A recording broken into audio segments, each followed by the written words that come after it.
நலன் காக்கும் ஸ்டாலினா, நாசம் செய்த ஸ்டாலினா?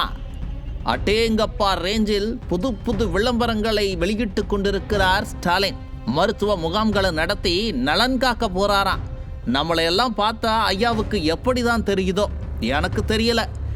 கவர்மெண்ட் ஹாஸ்பிட்டலுக்கு போனால் மருத்துவர் இல்லை, மருந்து இல்லை, எல்லாம் இருந்தா நல்ல வைத்தியம் இல்லை. கால்வலின்னு போனால் காலையே வெட்டி எடுக்கிறாங்க. இப்படி மட்டமான மருத்துவமோ மக்களுக்கு இலவசமாக கிடைக்கிறது இல்லை, அங்கேயும் லஞ்சம். அரசு மருத்துவமனைகள் இப்படி சீரழிந்து கிடக்கும் போது நலன் காக்கும் ஸ்டாலின் என டைட்டில் வைத்து விளம்பரம் செய்கிறார் ஸ்டாலின். நாசம் செய்த ஸ்டாலின் என டைட்டில் வைத்திருந்தால் பொருத்தமாக இருந்திருக்கும். சும்மா சொல்லலை, சில உதாரணங்களை சொல்கிறேன்.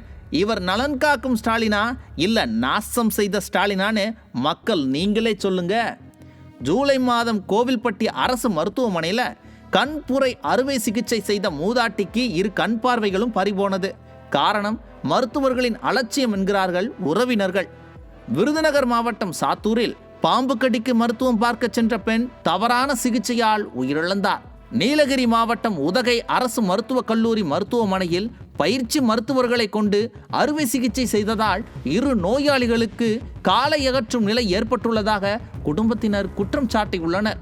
கடலூர் மாவட்டம் சிதம்பரம் அரசு மருத்துவமனையில் மருத்துவரின் கவனக்குறைவால் கர்ப்பிணி பெண்ணுக்கு பிறந்த குழந்தை உயிரிழந்ததாக குற்றச்சாட்டு எழுந்தது. திருவண்ணாமலை மாவட்டம் செங்கம் அருகே அரசு ஆரம்ப சுகாதார நிலையத்தில் போதிய இருக்கைகள் இல்லாமல் ஒரே படுக்கையில் 3 கர்ப்பிணி பெண்கள் அமர வைக்கப்படும் அவலத்தை நாடு பார்த்தது. புதுக்கோட்டை மாவட்டம் அறந்தாங்கி அருகே அரசு மருத்துவமனை சீர்கேட்டை கண்டித்து பொதுமக்கள் ஆவேச போராட்டத்தில் ஈடுபட்டனர். இவையெல்லாம் இந்த மாதத்தில் நடந்த சம்பவங்கள். இதுபோக மருத்துவமனையில் அடிப்படை வசதி இல்லை, மருத்துவர் இல்லை என வந்த செய்திகளோ ஏராளம்.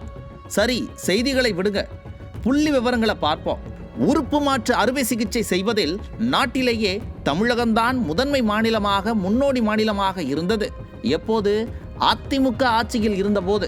இப்ப நிலைமை அப்படியா இருக்கு? சென்னையில கால்பந்து வீராங்கனை ஒருவர் கால்வலிக்காக சிகிச்சை பெற சென்றார். அவரது காலை எடுத்து அவரது உயிரை பறித்தது ஸ்டாலினின் ஃபெயிலியர் மாடல் சுகாதாரத்துறை. இப்படி பட்டியல் மிக நீளம்.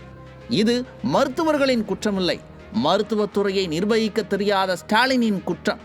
இந்த துறை அமைச்சர் 4 ஆண்டுகளில் என்னென்ன செய்திருக்கிறார் என எடுத்து பாருங்கள். காலையில் வாக்கிங் போவது, உதயநிதியின் படம் எப்படி இருக்கிறது என ஸ்டாலினுக்கு ரிப்போர்ட் கொடுப்பது, இதை தவிர ஆய்வு என்கிற பெயரில் நாடகம் போடுவது.